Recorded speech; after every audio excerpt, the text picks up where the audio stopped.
All right, it's 5 minutes past. I wonder whether we should kick off with some introductions. What do you think? Yeah. So, Kath, can you maybe move us on to introduction slides? That'll be really awesome.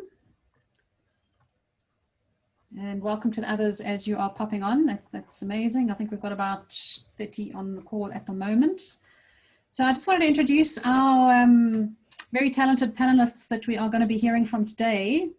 So first of all, we have Matt Lambert from Summit, and Summit has been a long-term training company in the hospitality and services industry, and their real focus is building that work readiness of people and accelerating the learning and sustaining the learning to make that work. And Matt is absolutely passionate about development and education, but also fixing some of the systemic issues that prevent people from being able to reach their potential and do their learning. He's got a business, financial, and learning background, which is very, very useful when we're looking at systemic issues.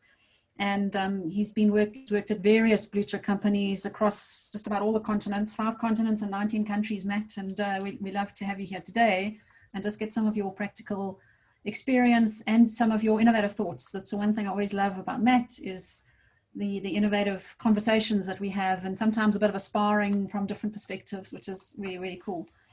And then we have Kathy Crouch from Catalyst Consulting. She's currently holding a GM role at Catalyst to be developing delivery for clients, as well as keeping the team running. That's been going for over 20 years now. Thank goodness Kathy has joined my team so that she can allow me space to write books and innovate and run some fun webinars. Kathy's got a deep experience in talent management across one of the biggest banking sector industries right the way through Africa and a global role. And what I love about Kathy is always bringing creative, innovative solutions that are fast and friendly and fun into organizations. So I think we're going to have some fun today with Kathy and Matt, keeping them in check. They both love talking and they both love joking and going off topic. So it's my job to kind of keep them together. And for those of you that don't know me yet, I'm Debbie Craig, MD of Catalyst Consulting and founder, also been around for many years. And my passion is in developing people in organizations. So we spend a lot of time experimenting and co-creating with our clients to raise the bar on how we manage talent and how we get the most out of our people, and particularly finding potential in unexpected areas and innovating to do that. So just a couple of things today. I see we've got the webinar set up, so we won't be doing all the cameras and stuff. And I think unfortunately, you have the muzzles on today, but I hope that you're going to be using your chat function and the Q&A function today so that we can see who's arrived, what they're saying, where they're from. So for those who've just joined us, please put into the chat function where you're from and anything you have in terms of an expectation. And if you have a question, there's a Q&A button for you to ask the question. So we'll be helping to track that. So maybe just to kick off with a couple of things about what we are noticing in the world. Kath, if you can move us on. And just thinking about my own experience pre-COVID, in COVID, post-COVID, and you know, a lot of the work that we've been doing is around building capability for the future. And pre-COVID, we were gearing up for digitization and disruption and exponential change and technologies coming in and dealing with leadership gaps and economic uncertainty.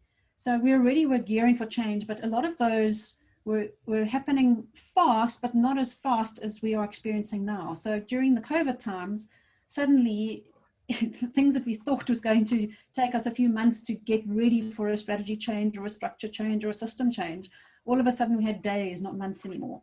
And we had to fundamentally get people from the offices into homes, set up, equipped, be able to communicate with each other, learn new skills, redirect people's roles, redirect people's skills, upskill people rapidly on technologies to collaborate and communicate and connect with clients. And we had to make some immediate and urgent scenario planning decisions as to how we were going to respond to the world and what was changing. And in post-COVID, we're facing, you know, some people call it a new normal, some people call it a new abnormal. We don't actually know. So we're moving into a situation of complete uncertainty, and we need to find a way of managing what we think might still be something similar or the same, or some level of stability and predictability, but at the same time, moving into being absolutely ready for anything and to be agile and fast and speedy with change. Thanks, Kath. So I just thought I'd stick this up because I don't know about you, but some days life feels like a never-ending obstacle course with no map and no end in sight. And you just feel like you're chewing through the mud and figuring out your next move and taking your body and your well-being and your energy with you to figure out how you're going to face the next day. And just for me personally, I'm a face-to-face facilitator. I'm passionate about global traveling. I love wine. I'm a hugger. So lockdown for me, it was a serious challenge. I had to overcome a lot of those preferences and find new ways of doing things. But luckily it did give me some time to do some creative things with our clients and to write a book, which I hope you're all going to join us at the launch pretty soon. So I just wanted to check a little bit about what we are noticing. So Kath, if you can just move on. And in our own client spaces, both locally and internationally, we're noticing a huge focus on re-strategizing and scenario planning and re-looking at what the market might look like in the next couple of weeks, months, and in the next couple of years. And a lot of restructuring, if we look at the structure piece, of operating models changing and trying to slim down and find lean ways of changing the structure and having more gig economy or contract work setups. And that requires an HR capability that is able to quickly and in a lean manner help organizations and leaders to relook at their business and their structures and their relationships with their staff. We're also finding a lot of almost a trade-off between sort of optimization, standardizations, efficiency with processes on the one hand, and on the other hand, there's a need for innovation, which is more expensive and more higher change, and finding that balance between the two and doing change management is a critical issue in organizations. I mean, every organization we're in is doing massive technological upgrades, looking at the next generation architecture, figuring out how they can make technology the competitive advantage. And of course, the biggest change we've been seeing, or the impact of change, is on the roles people are needing to do. Many people have actually had to shift roles in the short term to deal with extraordinary demand in some of our organizations. Certain products have increased through the roof and in different areas, and other products have decreased, and teams have had to move around. And we're starting to look for a much more global, mobile pool of resources and those that are willing to contract, and where do we source and develop and grow and retain these kind of people. So this talk and this time today, this hour, is about how do we rapidly respond to these kind of massive changes that are facing us. You know, how do we organize ourselves differently? How do we execute differently? How do we enable differently? And how do we empower and engage our people so that we can really achieve every single person operating at their full speed and full performance and full potential in organizations? So let me hand over to Kathy, who's going to share a little bit with us around, you know, how can we adjust and build capability in the HR space differently? Thanks, Kath. Thanks, Deb. So we've heard from Deb around how we need to evolve the way we organize, the way we execute, how we enable, how we engage our people. It requires a fundamental paradigm shift in a number of ways. Now, last year already, pre-COVID, Deloitte did a human capital survey where they surveyed 10,000 business and human capital executives across the globe. And bottom line is that 80% of those CEOs that were interviewed believe that the biggest challenge their organization faces is in meeting their strategic objectives, is having a sufficiently agile workforce. Now, agile is one of those words that we all think we know what it means, and it sounds really sexy, and it seems to be the buzzword of the day. But how we actually enhance business performance to build and sustain transformation means that employees are required to mobilize and master new skills in a fundamentally different way. People strategies have become so much more complex, and that was starting to happen even before COVID. COVID has fundamentally shifted and accelerated the trends and factors that have been impacting our world for years already. And so, you know, the paradigm shift in the way that HR partners with the business, but also in how we build capabilities with leaders, is really what we're going to talk about today. So let's explore that shift a little. I'm sure you in most of your organizations will have some kind of people or talent calendar that looks a little like this, right? You will do some kind of planning exercise in Jan or somewhere around your financial year end or beginning of your new financial year. You'll do some work around identifying your talent. You'll figure out what kind of talent you need, and you'll do some attraction, some strategic sourcing. You will look at how to develop your talent, how to accelerate development in this crazy time, how to enable self-driven learning. You'll have a look at how to retain that talent. You will engage that talent. Somewhere along the way, you'll have some strategic talent reviews, looking at critical positions and succession, making sure that we manage risk. But what is fundamental to this process is that it is managing the business of today, right? It is managing the risks that exist in our businesses today. And talent management is no longer a linear process. People strategies are no longer linear. They are no longer one step follows another, Jan through December, and then we rinse and repeat and we do it again next year. Talent management now is a dynamic, agile, integrated process that goodness knows where the beginning and end of it is. Because when you shift one lever, as we can see, something else changes in the business. And how we identify, retain, develop, review, performance manage, and engage our talent will shift depending on the shifting landscape in our business. And so what does that shift look like?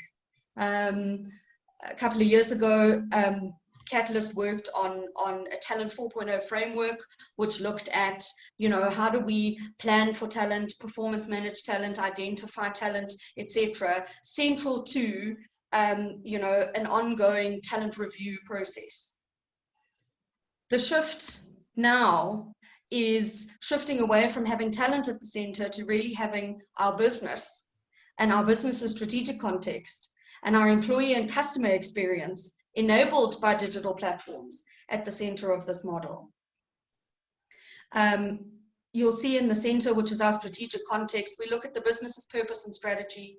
We look at the business operating model. We look at the value chain and ecosystem of that business. We look at the governance and decision-making that's required, and a lot of how we shift businesses now is looking at those structures and those constructs. We look at culture and change. What is the impact of that on employee experience and customer experience? To what degree are they aligned in our business? And how are we enabling that from a digital perspective? I'm going to hand over in a minute to Matt to look at the technology and knowledge management pieces that really can help us to drive our people practices and processes. But I'm going to stand still on this model for a moment. So if we take the center, which is our strategic context, and we have a look at what does that then mean for our people practices, processes, systems, capability, we need to have a look at how we shape an agile workforce. And this is going to be one of our focus areas a little later. That's really about agile OD. It's about agile roles and flexible structures, smart teams. It's about how do we plan for capabilities versus planning for roles. It's about a rapid realignment of capability. As Deb said, we no longer have months or weeks or months or years to plan for changes in our business. We have to be able to do this rapidly. Matching is really about how do we differentiate and personalize our EVP?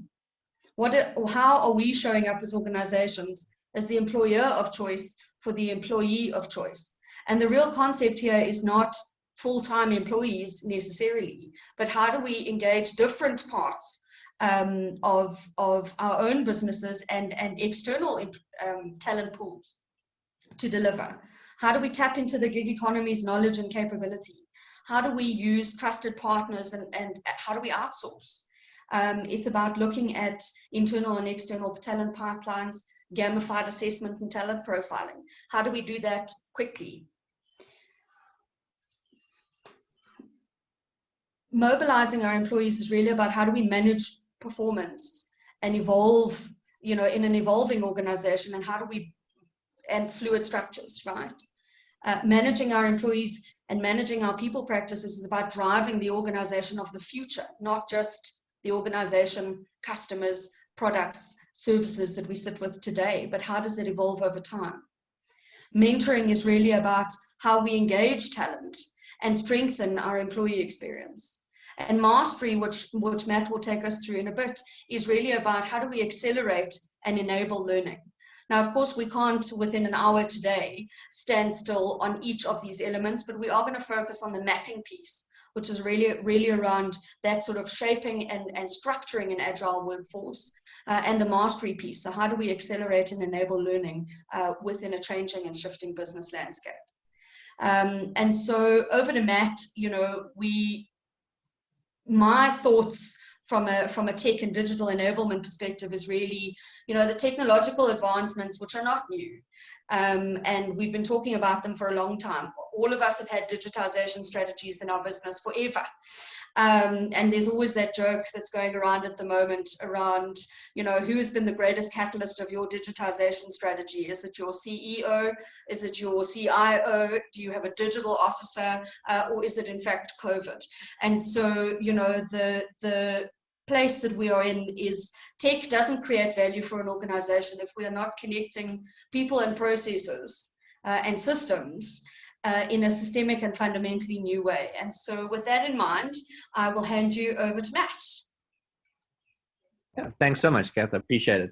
So, what I'm going to do today is really, in respect to the strategic context, is really give you an understanding of digital enablement and how it really impacts on customer experience, employee experience, and really drives your company's goals, missions, purpose, values. So the inside of it and how that relates to, knowledge management and, more importantly, scalability of knowledge. And so that you can take this back and you can go back to COVID or your CIO or whoever it is, and you can be within 3 minutes, I can create and turn you into a fundi on digital enablement. That's my goal for this particular slide. So I hope it works. So, looking at the core of the model that Kathy referred to, that strategic DNA of your business, the success of your business is really related to that knowledge, but more importantly, the scalability of that knowledge. And the only way in respect of organizations today and their structures and how they're dispersed to disseminate that information or that knowledge is ensuring that you've got digital enablement at hand, platforms that allow rapid scalability. So before I get to, what is digital enablement, which sounds like quite a sexy word, and it is I want to sort of answer or ask at the same time sort of 3 questions. One, so what are the fundamentals, or what is the starting point of digital enablement? What is it actually? How does this affect customer and employee experience, and how can it drive it? As Kathy said, it's not the foundation for it, but it definitely can help drive it. And importantly, how can digital enablement help drive your company's goals, vision, mission, and purpose, which is obviously related to what your employees and your customers experience, and how you are able to transfer your knowledge to your employees in an effective matter or measure to be able to achieve your company's goals. So, the starting point for digital enablement is really something super sexy: feedback. So, feedback, and importantly, the systematic collection of feedback. Now, a big buzzword, Kathy was speaking about buzzwords earlier, is big data. Big data would sound a lot less attractive if someone said it's just big feedback, and that's really what data is, okay? And so why that is important in respect of digital enablement is ensuring you have the correct systems, which is the methods of collection, evaluation, forecasting, and correction tools to leverage off that feedback. And I want to sort of bring it into a metaphor that I'm from Durban. I'm currently looking out over the ocean. There's lots of ships that really sort of makes sense. And what I'm trying to put forward to all of you is that if you think of feedback as almost a compass bearing. So, a ship goes on course to ensure that it's on the right course. In the olden days, it used to stop or pause and take a compass bearing. And if you think about how that might relate to employee experience or customer experience in an organization, that might be an ENPS or Net Promoter Score survey. And then you understand, okay, we've taken the compass bearing, we know where we're at, we are either correct or we stay the course. And then as we evolve as organizations and as technology evolved in respect of the metaphor, you can overlay trend analysis or forecasting. And so you've got something very much akin to GPS. So now you've collected all this feedback, all this information, and now you can plot a way forward, provided that you're hitting the milestones along the way.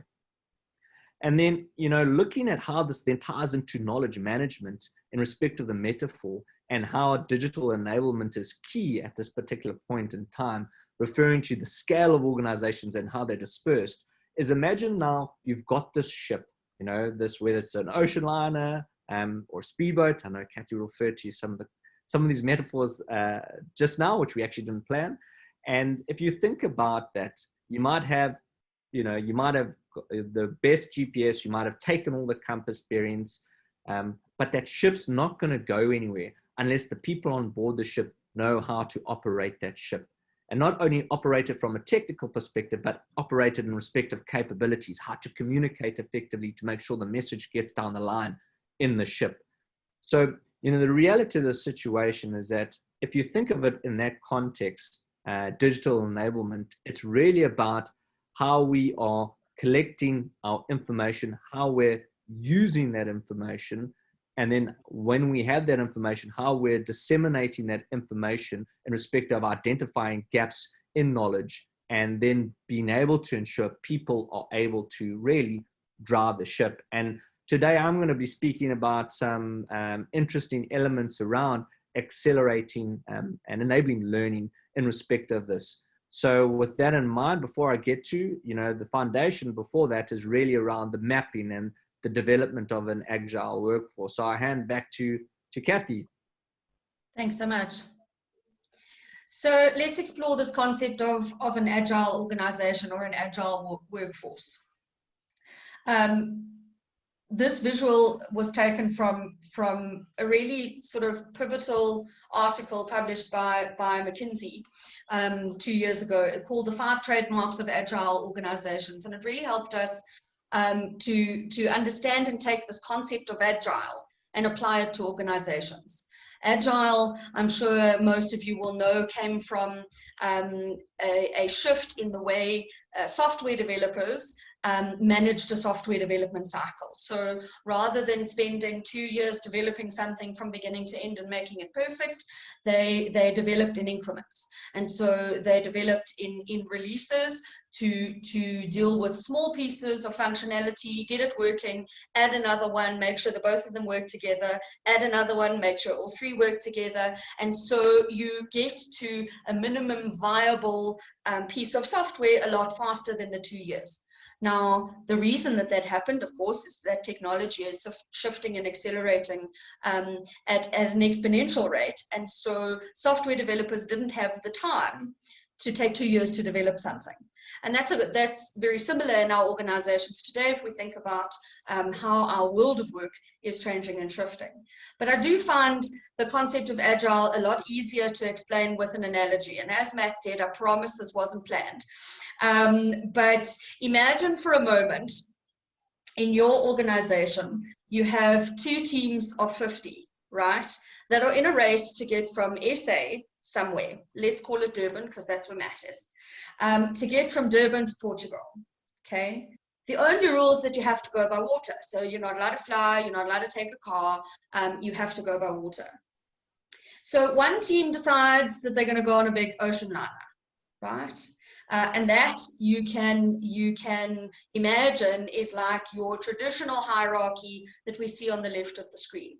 So we have a big ocean liner, it's sturdy, it's pretty solid, everybody has pretty well-defined roles. You have a top-down hierarchy, what the captain says goes, everybody knows the bits and pieces that they need to do. They've been well-trained and well-instructed on everybody's jobs, right?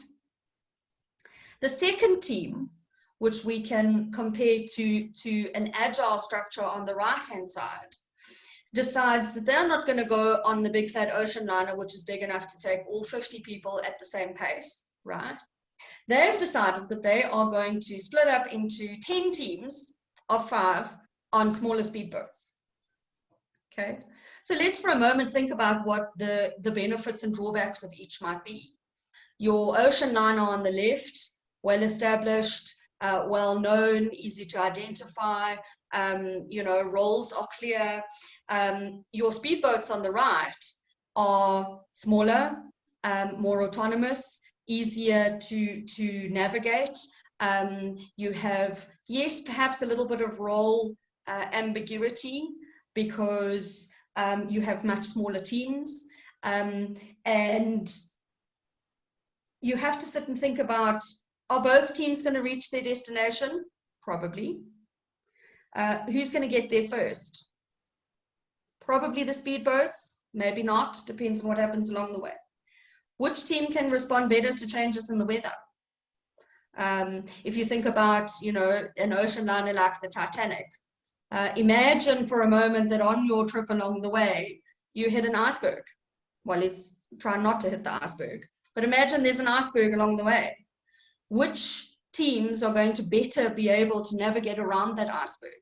And if we think back to the story that Matt has just told us around, data and trend analysis being our GPS, the better we are able to do that, the better both the agile teams, i.e. the 10 speedboats, and the ocean liner are able to navigate around the iceberg.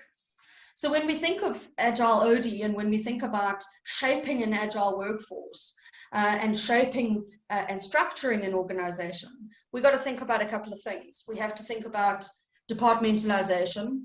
Is it silos? Is it smaller teams? We have to think about a chain of command. Do we have one person playing a leadership role, but actually everybody's equally accountable? We have to talk about a span of control. We have to think about, do we centralize or do we decentralize? So our ocean liner is deeply centralized. Our speedboats are decentralized. We have to think about work specialization. We have to think about the degree of formalization. And in agile organizations, this means flat metric structures. It means distributed authority. So if we think about the ocean liner versus the 10 speedboats, okay, the 10 speedboats have a guiding star or a North Star, which says we need to get to Portugal. But they can get there in whatever way makes sense to them based on the weather that they face along the way and the people they have on the boat with them. The ocean liner has the North Star and everybody's on their journey, come hell or high water, if you'll excuse the phrase, right? In agile organizations, it means broad access to information. It means multi-directional career paths. So if the dude driving the speedboat has a headache, somebody else has got to step in because the boat's not going to drive itself, right? It's similarly on the ocean liner. It has high workforce mobility. We look at loyalty based on continued opportunities. Work is about what you do in an organization, not just where you go on a daily basis in agile organizations. It is driven by team contributions, not by individual contributions. It is about an integration of career and life. It is about competencies that define jobs and a focus on capabilities, not just on technical competence and roles. And people fundamentally in an agile structure have different jobs and different skills. Whereas in a more traditional hierarchy or a traditional structure, people have very well-defined roles and don't color outside of the lines because somebody else has got the job to do that other thing, right? And so the ability to be creative and to think outside of the box in a traditional hierarchy is somewhat stifled. But I would like to stand still for a moment on debunking some myths around agile org design. So this concept of agile came up, and very quickly we started looking at agile as a way for organizations to better be able to respond to disruption. Okay. And as with all new concepts, the tendency for organizations to go, well, we need to throw away our hierarchy, we need to throw away our ocean liner, and everybody needs to get on a speedboat, is something that creates a lot of stress and tension, because that's a very difficult thing to do. And so what I want to tell you is that agile org design is about looking at what parts of your organization can you agilify, if you like, or can you structure in an agile way, versus what parts of your organization actually require us to stick to relatively traditional hierarchies and mandates and structures and spans of control. So on your top left, you have an executive leadership team, right? So that is your exco or your stratco or whatever you call your central leadership team, which is ultimately responsible for strategic direction, alignment, and culture, amongst other things, but broad sweeping brushstrokes, right? They are the guys that are deciding that Portugal is where we're going, okay? Now, from both a governance perspective, you know, those guys still hold that ultimate accountability and responsibility for the organization. And there are, if you think about, you know, in South Africa, we have the Companies Act, and they have fiduciary accountability. And so they are mandated to operate in a particular way. They are still a relatively traditional hierarchy. Okay, you can't have 10 CEOs in an organization. You need to have one person that still takes ultimate accountability. They have a permanent and long-term ongoing strategic role. Okay, if you look bottom left, you have your execution focused teams, which are fundamentally responsible for delivering value to the business or the customer. You also can't have those teams shifting and changing consistently, right? Your finance department, your IT, your HR, your supply chain department, they are there to do a particular job in a particular way. And they also have a permanent, if less strategic, more operational role. There again, traditional hierarchies are more appropriate. But when you start looking at temporary roles and temporary needs, you look at project leadership teams. Those people and those teams are ultimately responsible for organizational capability and transformation. So if you think about an R&D team, or you think about an innovation team, or you think about you know, a digitization team even, and the two are linked. Of course, you have a leadership team and an execution team from a project perspective. This is about looking forward into the future, or looking at what is changing now that we need to fix or transform or fundamentally shift, and quickly, right? Are we going to need those people forever? No, we're not.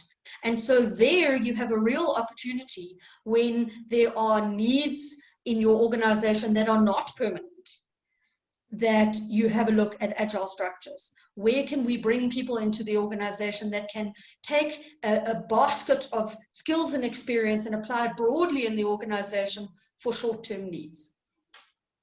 At the center and the heart of it all, I couldn't help myself, of course, is our customer. So how do we set up smart teams? Now, this was adapted from a Deloitte article around agile and smart teams. And so I'm going to take you through those agile teams and how we set them up. So we need to be providing a stimulating environment, right? So the purpose and meaning of those teams needs to be very clear. So back to, you know, our McKinsey article on the trademarks of agile organizations. They call it a guiding star or a North Star. The purpose and meaning needs to be very clear. And the complexity match between the team and the people in the team also needs to be clear. We have to be able to master quickly. And this is about feedback. It's about rapid reskilling, and Matt's going to talk us through some of that in a minute. It's about multi-skilling. It's about mentoring. How can we very quickly build capacity and capability in our teams through feedback, coaching, and support on an ongoing basis? We have to create clarity around roles. We have to, back to our agile example around distributed authority, right? People need to have autonomy and access to information so that they can collaborate. But we need to set boundaries for collaboration in place. They need to be relational, right? So we need to be able to recognize and reward our teams appropriately. We need to be able to provide the support to them, and we need to be able to connect with customers. And the final thing is it needs to be tolerable. And I think this is probably the one that COVID messes with the most at the moment, is having a look at what does that work-life balance or work-life blend look like? How do we create flexibility for people? For years and years, we've always said that people can't work from home. Well, COVID has proven it differently, right? How do we look at manageable demands on people? Now, one thing that we will provide to you as a gift coming out of this, and I'm going to flash it up on the screen very quickly so that you can see. The intent is not that you read it through now, but you'll receive it post the webinar. A little bit of guidance around how we can shift some of those traditional roles, both within our hierarchies and within agile teams. And so in our traditional roles, we look at employees, we look at teams in quite a traditional way. We look at line managers that manage people. We look at specialists that have really deep key knowledge. We look at functional or business leaders that look after big teams of specialists and line managers and talent. And we look at an exco, which remains that sort of guiding star. How we shift that is by looking at what parts of agile roles and agile teams can we take. And so we shift the focus from employees to talent. Traditionally, you have around 10 to 15% of your organization is talent. And in the new world, talent is a fundamentally different construct. Teams are now sometimes traditional teams, sometimes agile teams. Line managers own teams and processes, not people. SMEs are responsible for building capability across the organization. Leaders are responsible for leading and identifying and checking that GPS and that trend analysis constantly. And your exco remains accountable for, so I'll flash it up for you very quickly. And we'll send this through to you when we're done. So a quick note as I close out on how we need to be shifting our mindsets. From static objectives to unified mission, continuous talent acquisition, continuous learning, and this is really where Matt's going to come in talking about how we do that and how we establish a learning culture. Employee experience, not records, people, not processes, trust, not control, teams, not individuals, and accountability, not bureaucracy. And with that, I'm going to hand you straight over to Matt to talk you through how we build and accelerate and enable learning in our organizations. Great, thanks so much, Kathy. I appreciate it. So I learned a lot more about agile development from that perspective, and I'll just make sure that I just push all my I can just push all my work onto my management team, and they then must do the work, then I'll make the decisions. So no, I'm joking, but that's no, fantastic. Thank you very much. So I'm gonna I'm gonna look at mastery in respect of accelerating enabling learning. And one of the things that I'm just wary of time today, so one of the areas that I'll skip over a little bit more because perhaps does not focus as much on accelerating and enabling learning to an extent, I might briefly touch on it, is on capabilities. So what you see here is I'm going to look at mastery through the lens of a really interesting report that was done quite recently, which was the Deloitte 2020 Human Capital Trends Report. Very interesting, obviously, because of its timing as well. And, looking at mastery through the lens of organizational resilience. It's obviously a buzzword at the moment, but very pertinent to where we are. So what it really looks like is, what are the 5 trends or shifts that need to happen to ensure organizational resilience going forward? And most of them are really focused on the mastery side of things. So accelerating and enabling learning. And I'll focus on those key, which are sort of the first 3. But just to sort of cap or sort of pause, is that where we are and where we're moving to is, from building skills to cultivating capabilities. So from moving from developing specific workforce skill sets for the short term to leveraging off the passion of the learner, the employee, for self-exploration of learning. And then a shift from a focus on formal training and education to support learning in the flow of work. the other two sort of outside of the conversation today, but still interesting, is shifting from rewarding based on work output to based on actually developing capabilities that really then future-proof your business. And then from preparing the workforce with more of an internal focus, more of really around the organization, is how does the organization now work within the aspect of society and contribute to society as a whole. So I'm going to focus on really the first three, maybe 10, just from a timing perspective, less on capabilities, because we have had some information there. So Kath, if you don't mind just going to the next screen.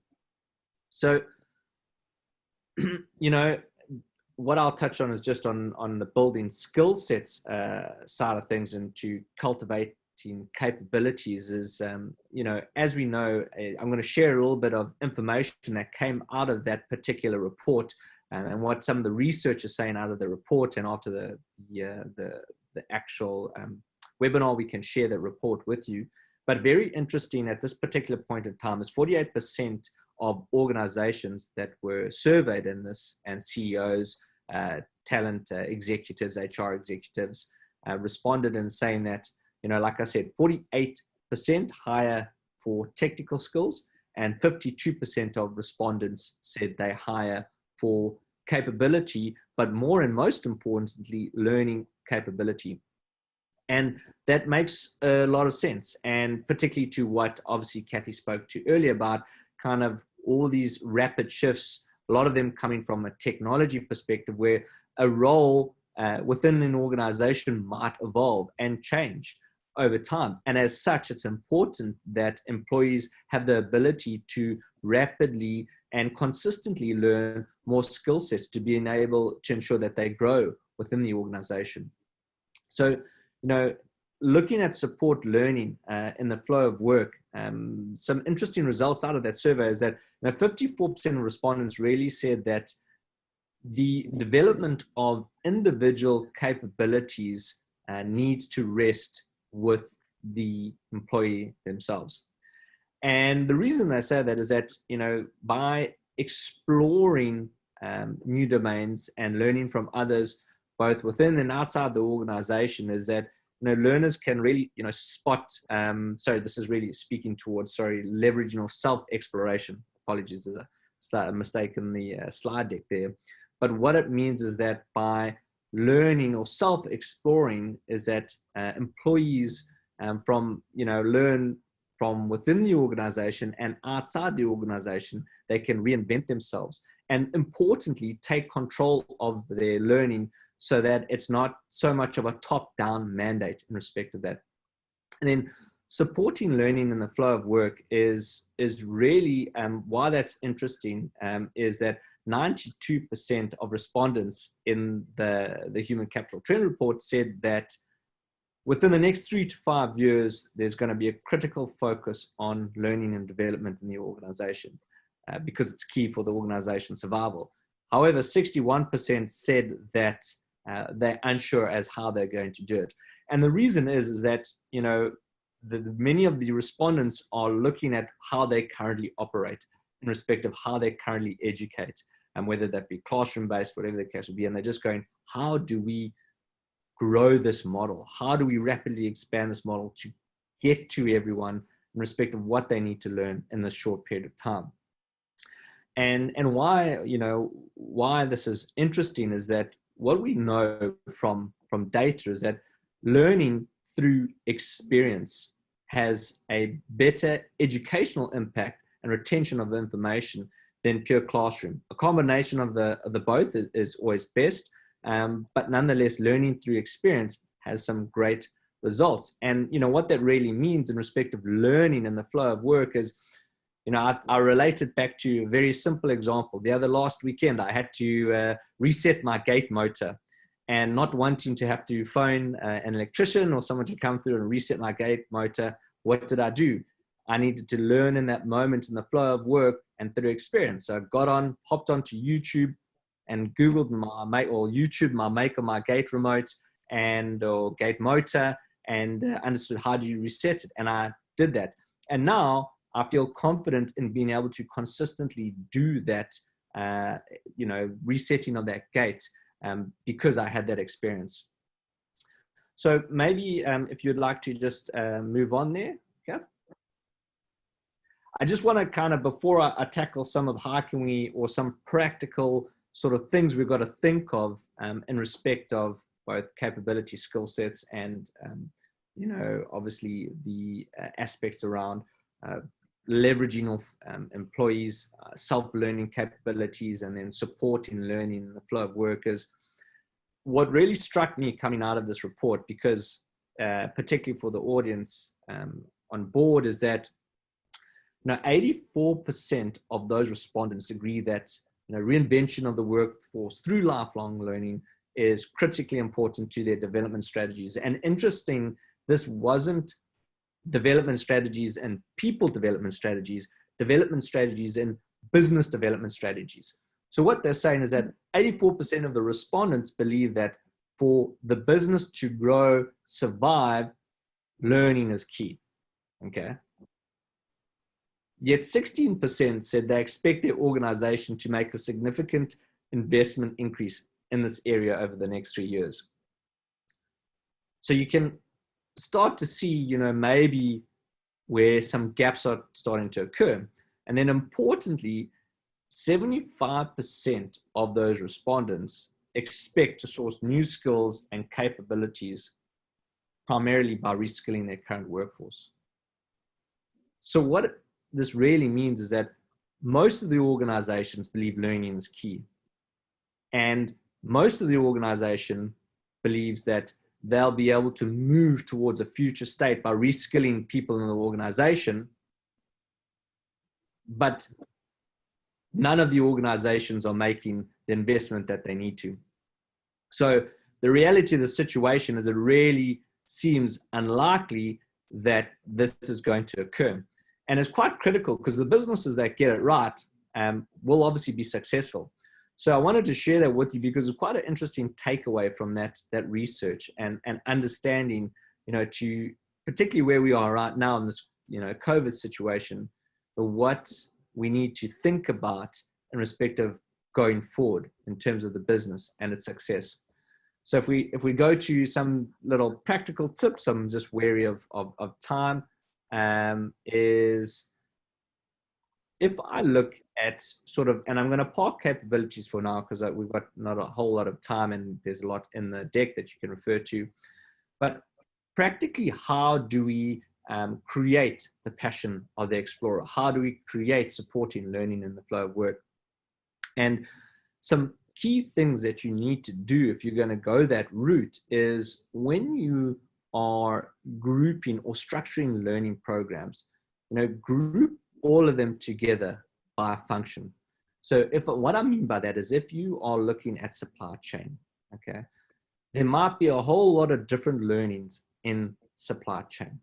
Okay, put it all together and say, here's the supply chain learning program.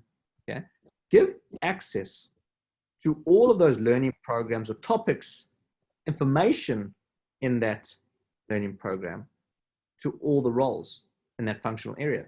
What I mean by that is, there might be an inventory clerk, okay, and there might be a supply chain manager, and there might be a procurement manager. Let all of them have access to all of the information. And a lot of people think, oh, that's going to create mayhem. No, what it does is that, from a business impact perspective, you give more people, particularly lower or junior employees, the understanding of how all the functions interrelate. And that means they can better service their end customer, whether that's an internal or external customer. It also bodes well for talent retention, you know, and if you've got the mechanism to track who is self-learning, you know, those are the people who have the capabilities that you want to keep within the organization. And then finally, shifting away from business results and going back to the practical implementation, is that, you know, open up as many topics that a role may work with. And what I mean by that, across the functions. So a salesperson, if we take the analogy of salesperson, they will work with marketing, supply chain, and perhaps procurement. So let them have access to the relevant topics. that obviously makes sense within that functionality. You know, so salesperson can access the marketing content, access supply chain, procurement, and limited to that. I mean, you don't need the salesperson access IT or business intelligence, etc. But as a starting point, give them access to the different functions that they engage with. Because like I said, it gives them a better holistic understanding of the business, so that they can obviously service whoever their end customer is in a more effective manner, and you retain the right people. Supporting learning in the flow of work is a massive passion of mine, and something we've got quite a extensive experience in within our organization. Don't have a lot of time to go into today, but we can always chat about it some other time. But my personal belief is you've got to understand 3 elements to make sure that this is a success in your organization. And what I mean by that is bringing learning to your employees is that I believe needs to be mobile orientated first. So if you look at the triad of ineffective learning in the flow of work that we've seen, is the challenges of data, device, and systems are not addressed efficiently. So you might have a great system, but learners are meant to access, the learning at work on a Wi-Fi that's overburdened, or they're not allowed to access the Wi-Fi for whatever reason, etc. And then importantly, the content is not focused on them accessing it through a mobile device, as an example. So you really got to make sure that you tick those 3 boxes: data, device, and system. And device meaning make sure you orientate it towards mobile environment. Data, make sure that the employees aren't paying for it, because that creates challenges. And then system refers really to the last 2 points, which is, when you look at a system and learning in the flow of work, you've really got to think about how people often learn things today. So it's got to have that powerful search capability. If I'm wanting to understand how to do something, and let's say I'm in finance, how do I raise a purchase order? To be able to quickly and rapidly ask that question and learn that is key. And then finally, learning content. Create it short, simple, use the tactile methodologies of audio, video, and visual. And visual, I'm talking graphic, infographic, whatever the case may be. So I'm very wary of our time. There's obviously 2 minutes left, not a lot to wrap up. Not a lot of time left for Debbie to wrap up, but I'm going to kick it back to you, Debbie, to sort of bring us home. Thanks, Matt. You did fantastically with putting that together, and really connecting, for me, the knowledge management, which is sitting within an organizational context or sitting within content outside of the organization, connecting that with the learner or with the employee, and making sure that that comes together. One of the things that we're noticing a lot in our organizations that we're working with is one of the critical skills to make this way of building capability work is building learner and leader readiness, almost like a license to learn and a license to lead learners. And if we can build that to enhance everybody's learning agility and a capability of accessing that information, even though if we make it available, and be hungry and motivated to see the benefits of that learning and how to make that learning happen, is critical. The other area that we're finding to make this work is a lot of homework and a lot of collecting the data. So if you take supply chain as your example, is actually itemizing all those capabilities, looking at the role of each person and what their sort of role boundaries are, and what is their current percentage readiness to deliver against those capabilities now and expected in the future. And that piece of work can take quite a bit of time, but once each individual and manager and HR knows that that's the work and the path, then giving access to that content and assisting people to accelerate their learning journeys starts making a lot of sense. And then you don't have roadblocks and boundaries in the way to let people fly. So, that's what we're finding. A lot of the work that we're doing is helping people figure out what those core organizational capabilities that give them competitive edge, and then per function, what is the technical leadership and then the foundational capabilities as well. So while we're busy doing operating models and looking at mapping organizations, we're looking for the future capabilities. So those seem to be 2 of the biggest areas of work that organizations are looking for at the moment. So I think the knowledge management is absolutely critical to give access and freedom to that, and then making sure the organization is structured around those core capabilities to deliver to customers. Great. So I think we've reached the end of the time, and I'm not seeing any specific questions coming through at the moment. If there is anything, please just shout it through. But I hope you have found today meaningful. I hope you've got some different ways sometimes of even looking at information, some different resources. And for everybody who's on the call today, you will be receiving the pack with the information and access to the resources. If you have any further questions, all of us, we love to engage, and please give us a contact. All our contact details are on here.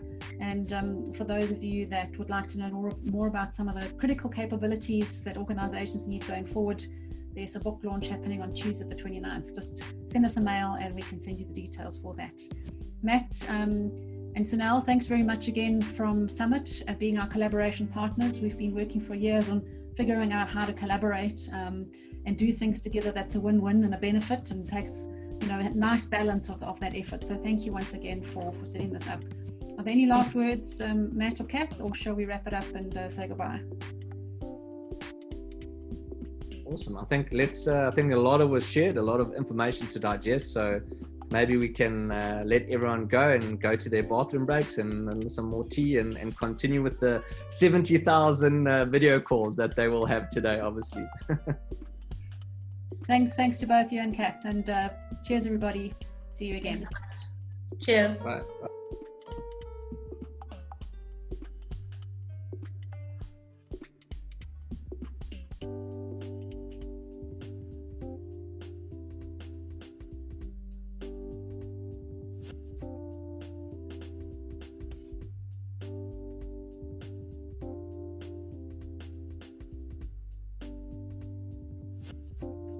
Should we stay on just for a couple of minutes?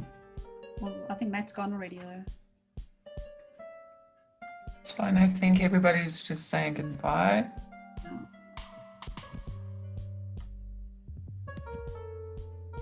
It's 7 people left.